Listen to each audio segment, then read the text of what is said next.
வணக்கம் நண்பர்களே.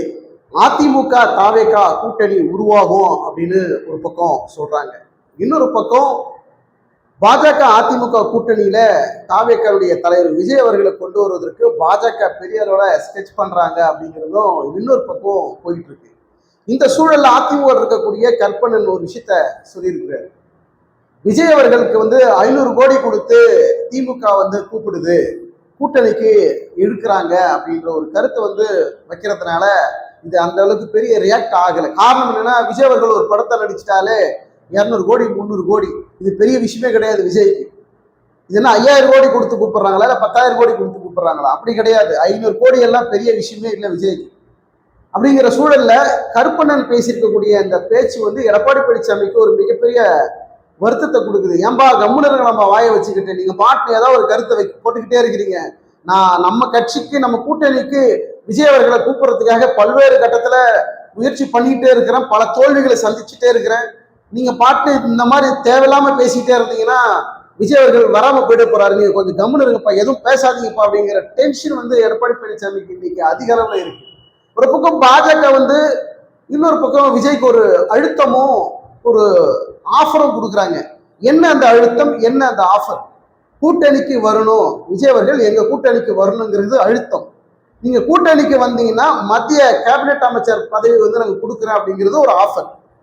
விஜய் அவர்கள் இதை எப்படி ஹேண்டில் பண்ண போறாரு அப்படிங்கிறது ஒரு பக்கம் போயிட்டு இருக்கு. அதிமுகவில் நிர்வாகிகள் மத்தியிலும் சரி, மாவட்ட செயலாளர்கள் மத்தியிலும் சரி, முன்னாள் மூத்த தலைவர் முன்னாள் அமைச்சர்கள் மத்தியிலும் சரி, மிகப்பெரிய ஒரு குழப்பம் எடப்பாடி பழனிசாமி மீது.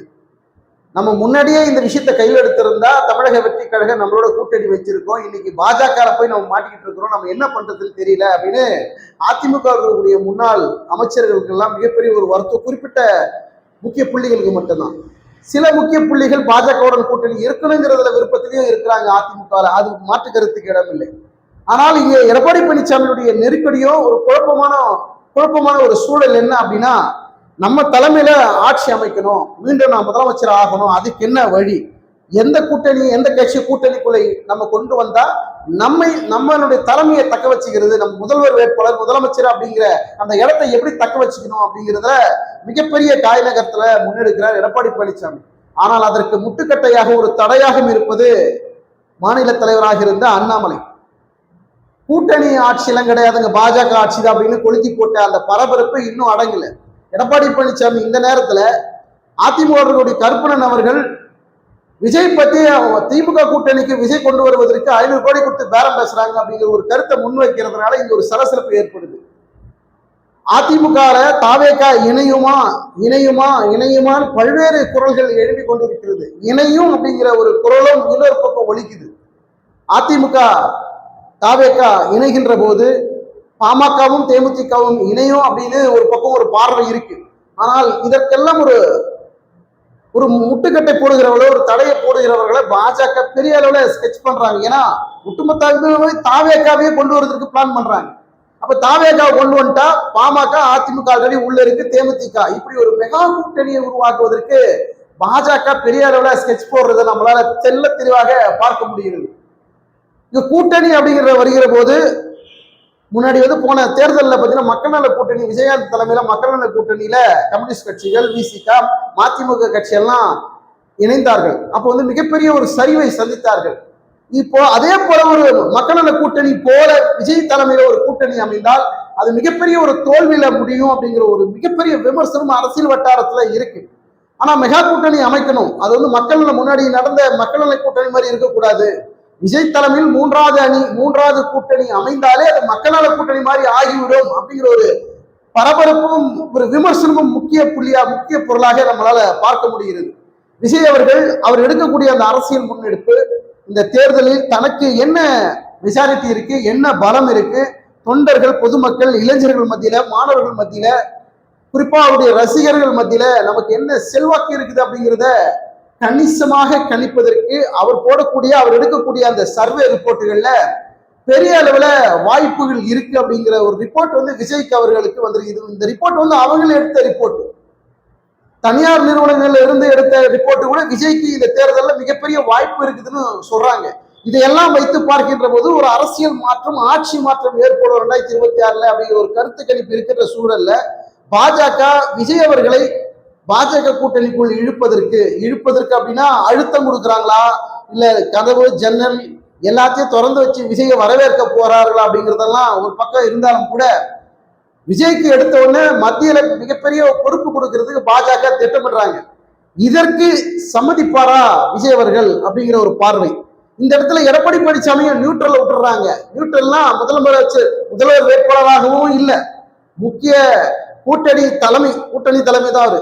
அமித்ஷா அவர்கள் சென்னைக்கு வந்த போது அதிமுக பாஜக கூட்டணி உருவாக்கிட்டு போயிட்டாரு. அப்ப எடப்பாடி பழனிசாமி அமைதியா இருந்தாரு, ஒரு அழுத்தமான இருந்தாரு, முக மலர்ச்சியே இல்லாம முக இறுக்கத்தோட இருந்தாரு. என்ன சொல்லி அவரை வாயை கட்டி போட்டாங்க தெரியல. அப்படிப்பட்ட ஒரு சோகத்துல எடப்பாடி பழனிசாமி நம்ம அந்த பாஜக அதிமுக கூட்டணி உருவான சென்னை நிகழ்ச்சி இந்த மீட்டிங்கை நம்ம பார்த்தோம். ஆனால் இப்பவும் அதே மௌனத்திலேயே இருக்கக்கூடிய எடப்பாடி பழனிசாமி அதிமுகவை எந்த பாதையில் அழைத்து கொண்டு போகிறார் அப்படின்னு அதிமுக தொண்டர்களுக்கு மிகப்பெரிய ஒரு குழப்பமும் இருக்கு. அதிமுக பாஜக கூட்டணி தொடருமா அப்படிங்கிற ஒரு பக்கம் ஒரு கேள்வி இருக்கு.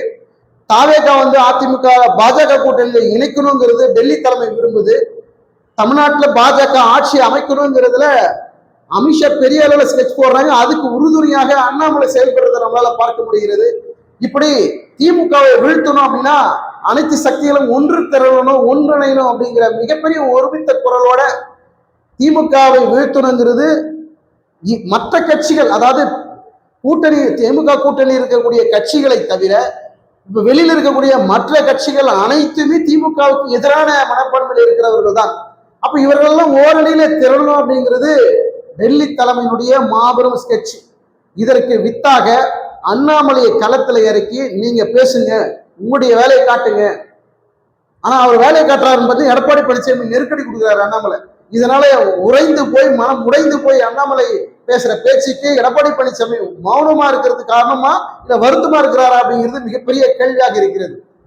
தாவேகானுடைய தலைவர் விஜய் அவர்களுடைய அரசியல் முன்னெடுப்பால ஒரு 2026 சட்டமன்ற தேர்தலில் ஒரு ஆட்சி மாற்றம் இருக்கும் அப்படின்னு மக்கள் மத்தியில பெரிய அளவுல ஒரு பேச்சு அடிபடுது. ஆனா அந்த மக்கள் மத்தியில நினைக்கக்கூடிய அந்த பேச்சு விஜய் அவர்கள் தனித்து நிற்கின்ற போது அந்த ஆட்சி மாற்றத்திற்கு வாய்ப்பு இருக்கானா நிச்சயமாக பெரிய அளவுல கஷ்டம்தான். கூட்டணி தற்போது இருக்கக்கூடிய அரசியல் கள நிலவரம் கூட்டணி இல்லாமல், அதாவது கூட்டணி இப்படி எப்படி கிடையாது, ஒரு மெகா கூட்டணி இல்லாமல் பல கட்சிகள் ஒன்றிணைந்த கூட்டணி வைக்காமல் அந்த கட்சி ஜெயிப்பது என்பது, ஆட்சி பிடிப்பது என்பது இப்ப இருக்கக்கூடிய அரசியல் சூழல்ல சாத்தியமே கிடையாது. ஏன்னா சென்ற அரசியல் வரலாறுகள் எல்லாம் திமுக அதிமுக எல்லாம் தனித்து நின்று வெற்றி பெற்ற வரலாறுலாம் மிக மிக மிக மிக குறைவு. கூட்டணி அமைத்துதான் ஆட்சி பிடித்திருக்கிறார்கள். அப்படி இருவரும் முக்கிய பெரிய கட்சிகளுக்கு அந்த நிலைமை என்ற போது தற்போது இருக்கக்கூடிய அரசியல் மிகப்பெரிய கடினமான ஒரு சூழல் இருக்கக்கூடிய சூழல்ல தமிழக வெற்றி கழகம் தனித்து நிற்கணும் அப்படிங்கிறது தாவேக்கால இருக்கக்கூடிய சில முக்கிய பொறுப்பாளர்கள் எல்லாம் சொல்றாங்க. அது விஜய் அவர்களுடைய குரலாக பிரதிபலிக்கிறார்களா இல்ல அவர்கள் தனிப்பட்ட குரலாக பிரதிபலிக்கிறார்களா அப்படிங்கிறது ஒரு பக்கம் ஒரு கேள்வி இருக்கிறது. ஆனா விஜய் அவர்கள் தெல்ல தெளிவா முதல் மாநில மாநாட்டில் சொல்லிட்டார், ஆட்சியிலும் பங்கும் அதிகாரத்திலும் பங்கு. அப்படின்னா என்ன அர்த்தம்? கூட்டணி வாங்க, நமக்கு எல்லாம் ஒன்றிணைவோம், ஒன்றிணைந்து செயல்பட்டு ஒரு ஆட்சி மாற்றத்தை ஏற்படுத்தி மக்களுக்கு தேவையான ஒரு நல்ல ஆட்சியை நம்ம கொடுப்போங்கிறது தான் விஜய் அவர்களுடைய முன்னெடுத்த அந்த ஆட்சியிலும் பங்கு அதிகாரத்திலும் பங்கு அப்படிங்கிறதுடைய அர்த்தம். இப்போ ஒரு தனியாக நின்னா இந்த விஷயம் நடக்குமா, ஆட்சி மாற்றம் நடக்குமானா கேள்விக்குறிதான். அதற்காகத்தான் மிகப்பெரிய அளவுல அதிமுகவுடன் தாவேகா இணைப்பதற்குண்டான வேலைகளில் தீவிரமா இருக்கிறாங்க. பாஜக தமிழக வெற்றி கழக விஜய் அவர்கள் பாஜக கூட்டணி இணைப்பதற்கும் இன்னொரு பக்கம் ஸ்கெட்ச் போடுறாங்க. இப்படி ஒரு பரபரப்பை ஏற்படுத்தியிருக்கக்கூடிய அந்த அரசியல் முன்னெடுப்பு 2026 சட்டமன்ற தேர்தலில் யாருக்கு சாதகம் அப்படிங்கிறத விட ஆட்சி மாற்றம் ஏற்படும் அப்படிங்கிற மக்கள் மத்தியில் பெரிய அளவுல ஒரு கருத்துக்களை நம்மளால பார்க்க முடிகிறது. இந்த அதிருப்தி வாக்குகள், சிறுபான்மையினர் வாக்குகள், இப்ப பெரும்பாலும் பார்த்தீங்கன்னா இளைஞர்கள் வாக்கு, சிறுபான்மையினர் வாக்கு விஜய் அவர்களுக்கு கணிசமாக பெரிய அளவில் கிடைப்பதற்கு அதிக வாய்ப்பு இருக்கு. இப்ப பாஜக கூட்டணியில போனா அந்த இடத்துல சிக்கல் வருமா அப்படிங்கிற ஒரு பார்வையும் இருக்கு. இதை எப்படி சரி செய்ய போகிறார்கள், எப்படி இதை சரியான விகிதத்துல அரசியல் முன்னெடுக்க போறாங்க அப்படிங்கிறது தான் இந்த கூட்டணி போடக்கூடிய கணக்கு தப்புமா சரியாகுமா அப்படிங்கிறது மிகப்பெரிய எதிர்பார்ப்பை ஏற்படுத்தியிருக்கு. 2026 சட்டமன்ற தேர்தலில் பாஜக அணியில் பல்வேறு கட்சிகள் இணையும் அப்படிங்கிற ஒரு கருத்து கணிப்பு அதிக அளவுல வந்தாலும் கூட எங்களை ஒருபோதும் வீழ்த்த முடியாது, மீண்டும் 200 தொகுதிகளுக்கு மேல் வெற்றி பெற்று மீண்டும் தொடர்ந்து 2வது முறையாக ஆட்சியை பிடிப்போம் அப்படின்னு திமுக மிகப்பெரிய அளவுல டஃப் கொடுக்குறாங்க. 2 நாட்களுக்கு முன்பு திருச்சியில ஒரு விசிகா கட்சி சார்பாக ஒரு பேரணி நடந்தது. அதுல விசிகா தலைவர் தொல் திருமாவளவன் அவர்கள் ஒரு கருத்தை முன்வைக்கிறார். நாங்க கூட்டணி திமுக கூட்டணி இருக்கிறோம், இருக்கக்கூடிய தொகுதிகளை விட இன்னும் கூடுதலான தொகுதிகளை நாங்க கேட்போம், நிச்சயமாக கொடுப்பார்கள் அப்படிங்கிற நம்பிக்கை இருக்கு. அப்படி கொடுக்கலனா கூட தீய சக்திகளை வீழ்த்துவதற்கு நாங்க திமுக கூட்டணியில் தொடருவோம், தேவைப்பட்டால் தொடருவோம் அப்படிங்கிற ஒரு பக்கம் ஒரு பாயிண்ட வைக்கிறார். அதே போல திமுக கூட்டணிக்கு ஒரு விரிசல் ஏற்படுத்துற வகையில கூட இந்த விஷயத்தை நம்ம எடுத்துக்க முடியுமா அப்படிங்கிறது. ஏன்னா பாஜக இருக்கக்கூடிய மத்திய இணையமைச்சர் எல் முருகன் திமுக கூட்டணியிலிருந்து ஒரு கட்சி வெளியேற போகுது பொறுத்திருங்கன்னு ஒரு ட்விஸ்ட் வச்சு பேசுறாரு. இதையெல்லாம் நம்ம வச்சு பார்க்கின்ற போது 2026 சட்டமன்ற தேர்தலில் மெகா கூட்டணியை உருவாக்குவது யார், எந்த அணி மெகா கூட்டணியாக மாறும், எந்த கூட்டணி ஆட்சியை அமைக்கும் அப்படிங்கிறது மக்கள் மத்தியில பெரிய அளவுல எதிர்பார்ப்பு இருக்கு. இந்த நேரத்துல எடப்பாடி பழனிசாமிக்கு அழுத்தமும் நெருக்கடியும் அதிக அளவுல இருக்கு. அதிமுக இருக்கக்கூடிய முன்னாள் அமைச்சர்கள், சீனியர்கள், நிர்வாகிகள், மாவட்ட செயலாளர்களுக்கு மிகப்பெரிய ஒரு டென்ஷன். எடப்பாடி பழனிசாமி சரியான முடிவை தான் எடுக்கிறாரா இல்ல தவறான முடிவு எடுக்கிறாரா ஒண்ணுமே புரியலையப்பா அப்படின்னு மனக்குழப்பத்தில் இருக்கக்கூடிய அதிமுக சார்ந்த முக்கிய புள்ளிகள் பாஜகவோடு இணக்கமாக இருப்பார்களா, தாவேக்காவையும் ஒன்றிணைத்து இந்த கட்சிகளெல்லாம் ஒன்றிணைந்து மெகா கூட்டணி உருவாக்குவார்களா அப்படிங்கிறது மிகப்பெரிய பார்வையாக இருக்கிறது. உங்களுடைய கருத்துக்களை கமெண்ட் செக்ஷன்ல பதிவு பண்ணுங்க. பாஜக கூட்டணியில், பாஜக அதிமுக கூட்டணியில் தமிழக வெற்றி கழகம் விஜய் அவர்கள் இணைந்தால் இது ஒரு மெகா கூட்டணியாக, வெற்றி கூட்டணியாக 2026 ஆட்சி மாற்றத்தை ஏற்படுத்துற கூட்டணியாக உருவாகுமா, அதற்கு வாய்ப்புகள் இருக்கா, அது சரிதானா அப்படிங்கிறத உங்களுடைய பார்வை, உங்களுடைய கருத்துக்களை மறக்காமல் கமெண்ட் செக்ஷன்ல பதிவு பண்ணுங்க. உங்களுடைய அன்புக்கும் ஆதரவுக்கும் மிக்க நன்றி. மீண்டும் அடுத்த ஒரு வீடியோவில் சந்திப்போம். நன்றி, வணக்கம்.